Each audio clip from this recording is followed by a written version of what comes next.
Two-a-days are not just for football practices, but also for the Cowboys Report. We'll be doing 2 videos a day as often as possible, not necessarily every day, like we're not going to do one during the Super Bowl. That kind of defeats the whole purpose because we're all going to be watching the game. You'll get a ton of Cowboys coverage here this offseason. Hit that sub button to make it all free, and you can help us grow to 200,000 subscribers here on the Cowboys Report. It's the win-win. You get Cowboys videos, I get to feed my family. Hit that sub button right now.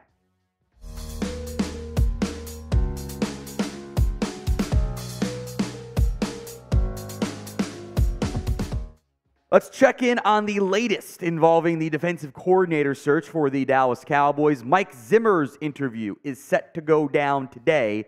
He probably is the favorite for this job at this stage. There are 3 known interviewees left since Joe Witt has taken the Commanders' defensive coordinator job. It's Mike Zimmer, the former Vikings head coach, Ron Rivera, the former Commanders head coach, who I believe interviewed yesterday, and Dan Quinn, who I believe also would have interviewed yesterday since the report had been the internal ones were going to go down on Monday. So Dirty, Rivera, and Zimmer. Zimmer has the most experience, and at least the most successful experience, I would argue, both with this team and overall. Remember, he was a Cowboys assistant for over a decade. In the mid to late 1990s, all the way up to 2006, he was the Cowboys defensive coordinator. 1 year as the Falcons DC, several years as the Bengals defensive coordinator, and then a long time as the Vikings head coach. Everywhere he has gone, he's pretty much built top 10 caliber defense, if not higher than that. As the head of the Vikings defense, as their head coach from 2014, I believe he's still the play caller, by the way, as well. His team's ranked 4th in EPA play in that time frame, right? 19th in success rate, so not as good success rate, but better EPA play, which normally means you're getting sacks and takeaways and splash plays, and I'm actually okay with those things happening because that normally leads to pretty good results overall on defense. Not as good against the run, better against the pass. The big downside here is, down the stretch, it wasn't great in Minnesota. We'll go into his pros and cons here in a little bit. The last 2 years where you can make a very good argument, it was the defensive talent to blame. Not totally wrong. 23rd in EPA, 28th in success rate, worse in the pass, really bad in the run.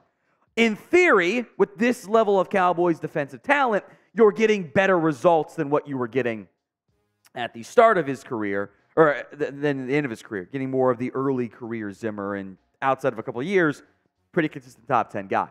So do you want Mike Zimmer as the Cowboys defensive coordinator? Y for yes, N for no. Get those predictions in for me in the comment section right now. Frankly, I'd be a little bit surprised if it wasn't Zimmer who ends up getting this job in Minnesota or in Dallas. I think he's the favorite here. I think you could maybe make a claim that this was the Cowboys' plan for a while, potentially. Again, I made the, you guys interpreted it as a shit post. I don't blame you for it. The Jones know who to hire to fix the defense. That was serious. He was always in the running there. Of your known interview bunch, Rivera, Dirty, and Zimmer, I would argue Zimmer is the best of that grouping. Obviously, Don Martindale had been linked, but I have not seen a report saying he's actually interviewing. I've just seen a bunch of stuff saying he's in the mix. Okay. I feel like Rapport would have sent that out if he were interviewing because Rapp is agent type, but I digress. Some of the pros of Mike Zimmer, the coordinator, right? He has relationships with both the Joneses and Mike McCarthy, for whoever is really involved in this or leading this defensive coordinator search. He's had successful defenses time and time again. And in particular, he's had really good results against the Shanahan tree, the area that your last coordinator had massive problems with. He can be a hard coach, which we'll get into in a little bit here, more in depth. Like, he will challenge the players. Smith called him an acquired taste. Maybe you need that a little bit, and not just a bunch of all player-friendly coaches, so to speak. Change can also help you. It can also hurt you. That's our last con, but we'll go to it here. I would argue that in the end, you're probably going to see some regression early, and hopefully things get better in the stretch. Change takes time to implement properly, right? Other cons. Again, he's a hard coach. Not everyone's going to love him. I would argue maybe that's needed a little bit. You know, maybe you need that swift kick in the ass every now and then. His end of tenure in Minnesota was pretty bad. It did not go well. Again, the hard coaching kind of turned some players off on him. He's an older coach as well. Sometimes you just want the new young guy. I get it. And I think the interview process is key for this next part. Has he adapted to the new NFL? The motion, all that stuff. And he was very adaptable in his time in Minnesota, but things are different now. To a certain extent, they're cyclical. How has he adapted? How has he changed? I think I'd want to know what those answers are in the interview process. Now, today's show is made possible by Game Time. Game Time is the place for last-minute tickets, whether that's concert, theater, sporting events, of course, including but not limited to the big game coming up this weekend in Vegas. You know what I'm talking about, right? We all know? Cool. If you are planning on going to that game, I know tickets are expensive, Game Time is giving you $100 off. You can bet it on black or not, but imagine what you can do with the extra $100 out in Vegas. When you use promo code VEGAS100, any user on Game Time, new or old, is eligible for this promo code. Just go to your profile once you download the app, bottom right profile, redeem code, plug in VEGAS100 for $100 off a big game ticket.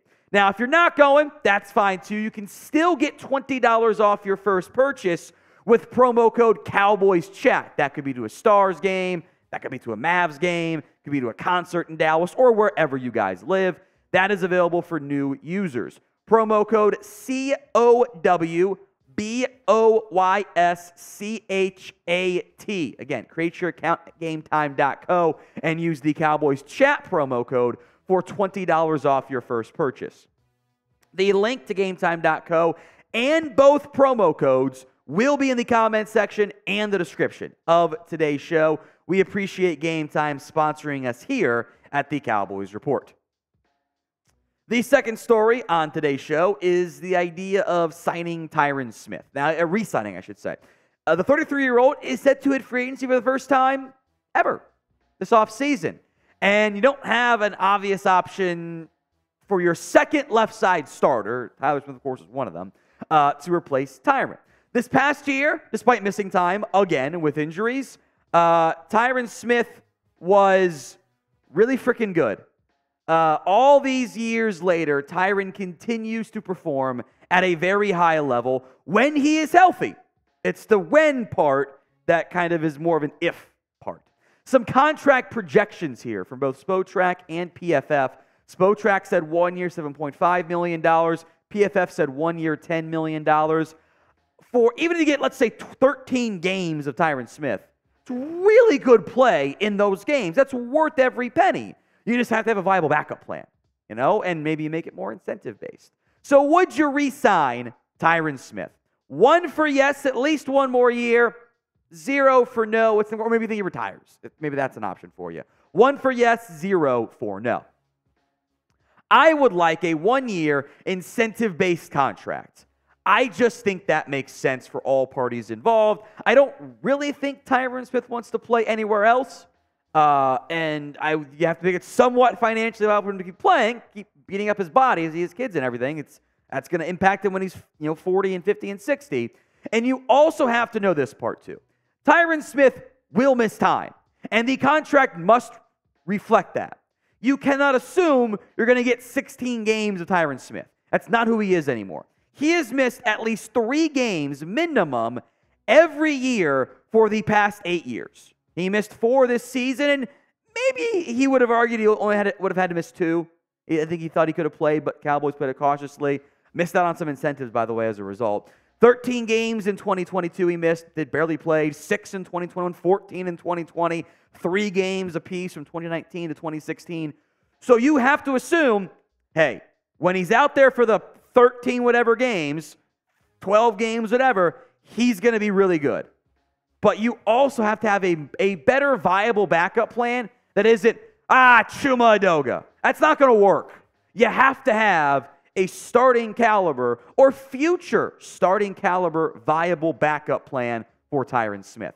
I don't know if you have that right now on the roster. Now, maybe that plan could be we're going to constantly flip Tyler Smith, which I think might start to impact his development a little bit at left tackle and left guard.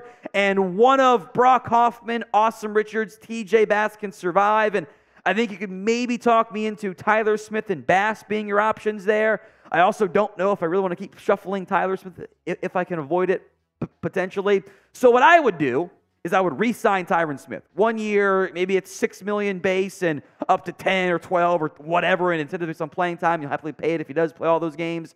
And I'm going to look for a young option too. Now, maybe you can talk me into Austin Richards can be the guy. TJ Bass can be the guy at guard. I would not preclude myself from drafting an offensive lineman early. You know, that could be an Amarius Mims, a Guyton, who maybe you don't play that much in year one, and you give them time to grow and develop. But long-term, short-term, you feel great about your offensive line. Maybe it's Jordan Morgan, doesn't fit their length requirements. Maybe you think Latham Mufraga could play on the left side. Maybe it's a developmental piece, like a Patrick Paul. If you can get Patrick Paul in round 2, sit him a year. Let him keep working with Duke Manyweather, and then put him in on the left side.